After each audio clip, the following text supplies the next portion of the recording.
There are 3 boring habits that took me from making a couple $100 on Etsy to over $385,000 in my first 2 years. Now, of course, results vary and are dependent on market conditions, what you're selling, your effort, and I know how this sounds. And I want to be clear, these are not hacks or magic tricks. These strategies are not things that trick the algorithm for a week and then die out. These are 3 things that are actually so unglamorous and boring that 99% of sellers will not do these. That's exactly why they work. And these are really simple daily practices that you can use to get your sales up. These are also the same boring habits that took some of my students from having like a trickle of sales or even a big decrease in their sales back up to over 6 figures in a 3-month period. Let's get into the 3 habits so you can start applying them in your shop right now. Let's get into habit 1, and this is to process and ship faster than everyone else. I know it sounds almost too simple, but you can like quietly beat out sellers who've been at the top of search results for years when you do this. You can do that immediately by adjusting your processing profiles and your shipping profiles. On Etsy, processing time and shipping time is not just part of your customer service. This helps you rank higher. It helps you convert your customers faster. Buyers also filter for this. Think about when you're on Amazon, right? You filter to what can be delivered same day or next day. And Etsy rewards shops that deliver a great experience. So having a fast, on-time processing time or early processing time and delivery is one of the strongest signals you can send. And Alex Hermosi, he was a mentor of mine who really helped me with our education business. I had a call with him where he really helped build a plan for the next year for our education business. He always says it's not that difficult to compete. Just take what other people are doing and do it twice as fast. And speed increases your value proposition, which means the perceived value of what you offer is higher when you do something faster. So here's what I want you to do.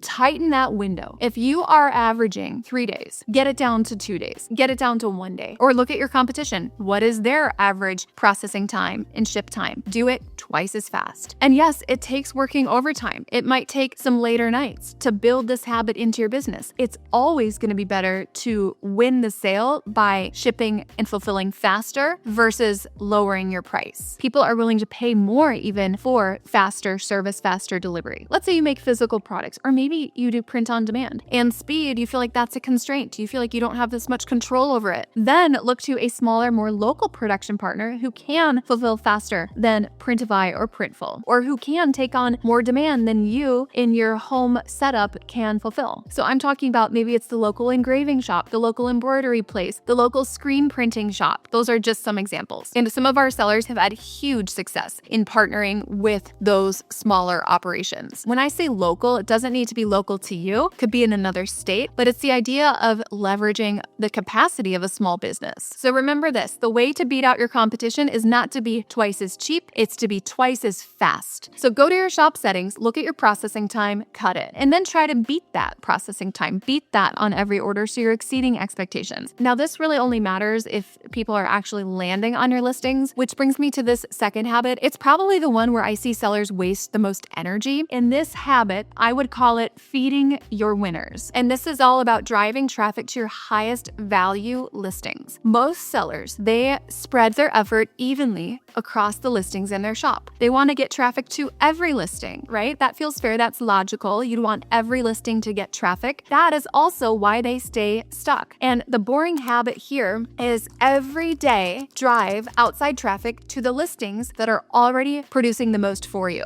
Most people just look at which listings make the most money and they stop there, or which listings get the most views and they stop there. But views are vanity metrics. It doesn't mean you have buyers. What you actually want to know is which listings can I count on that traffic translating into income in my bank account. We take the revenue on a listing and we divide it by the number of views that listing gets. And that tells you the revenue per view you are getting on that listing. And the shift is once you know which listings have the highest value per view, you're no longer scattering your effort or dispersing it across all of your listings. Sending traffic to a listing that doesn't convert or that is super low revenue does not just waste a click or waste your effort. It tells tells Etsy that people come to your listings and leave. And if you do that, you're actively training the Etsy algorithm to bury your listings. So feed your winners. This means any effort that you are putting into driving traffic, put that effort into listings that have a high value per view, high revenue per view. And this way you'll compound your momentum instead of losing it. So today, pull up your stats, go to your actual listing stats. I would look at year to date, scroll down. And for your highest revenue listings, do the quick math. Take your revenue divided by your views on it. And that tells you the value per view. And that's where your traffic efforts should go. And this is why our Etsy sellers see huge success. By the way, if you are curious what type of success they're seeing, you can join my free community and you can see every single day the impact of these exact strategies. We're going to put the free access link in the description and then in the comments of this video. So click on that if you actually want to see what's possible for Etsy sellers who are using real strategies right now. Now, boring habit number 3. This is probably something I am most known for, and it's a strategy that works like clockwork. And this is Pinterest 7x7 strategy. And this is something that you can do every day. It takes literally 15 minutes or less. And this is all about pinning 7 days a week, 7 pins per day. And that's it. People always do this and then they say, Pinterest doesn't work for me. But then when they see the results of my students who are doing it, once they do it consistently, they're kind of shocked at how well it works. Here's the method that gets you there. 7 pins a day from your shop, 7 days a week. This means 7 of your own pins, and you're mixing in other pins around them. And you want to do this for a year. This is not hard at all. You could do this in the car. You could do this in line at the grocery store. What I love about Pinterest is it's the same audience that Etsy has, and your pins don't disappear in 24 hours like they might on TikTok or Instagram. I have pins that are over a decade old, and they're still driving a ton of traffic for me. So every pin you post, think of it like another door into your shop that just stays open. And with Pinterest, you are using the Google Chrome extension, and that's why having customer-focused SEO is so important. Now, if you want to learn more about getting extra traffic to your shop, and if you're not subscribed, take this second to subscribe to the channel right now, because I have very tactical tutorials that I think you would find very helpful. And remember, most sellers, they try Pinterest for 2 weeks and then they stop. But if you want to have exceptional results, you have to be the exception. You can't be like most sellers. And you should start this today. Download the Google Chrome extension. Do 7 pins from your shop. Mix in other people's pins. Make sure your listings are optimized for Pinterest. Make sure you have SEO optimized board titles and descriptions and have at least 50 boards, okay? And then do it again tomorrow. So putting these 3 boring habits together. Process and ship faster than the competition. Feed extra traffic to your highest value per view listings. Always be doing that calculation. And then pin every single day. None of these things are going to be trending on TikTok, and that's precisely why 99% of sellers will not do these things. Every week, I have a class that goes into a deep dive of deep e-commerce principles that you could apply to your Etsy shop. So if you are a serious seller or you want to be a serious seller and really commit to your shop and take it to the next level this year, I would invite you to take one of the 200 seats in my free class. I have free resources for you. During those classes, I do Q&A, I answer questions, and at the end, I do audit shops so you know where the big gaps are in your business. So I look forward to seeing you at one of my classes. Make sure to subscribe to the channel,